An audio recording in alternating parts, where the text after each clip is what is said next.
particular sa paligid ng banal na lungsod ng Shigatse. Ang sakunang ito ay nagdulot ng malaking pinsala at pagkawala ng buhay na nag-iwan ng matinding epekto sa mga apektadong komunidad.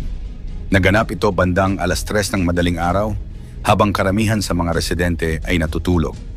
Ang epicenter ay nasa ilalim ng lupa, malapit sa isang mabundok na lugar na nagdulot ng pagguho ng lupa at mga bitak sa kalsada. Ang pagyanig ay naramdaman din sa mga karatig bansa tulad ng Nepal, Bhutan at India.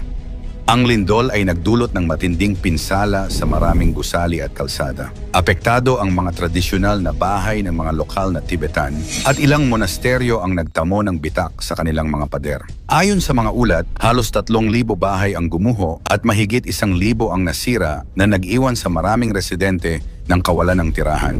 Ang mga tulay at kalsadang nagdudugtong sa mga liblib na lugar ay nasira rin na nagpapahirap sa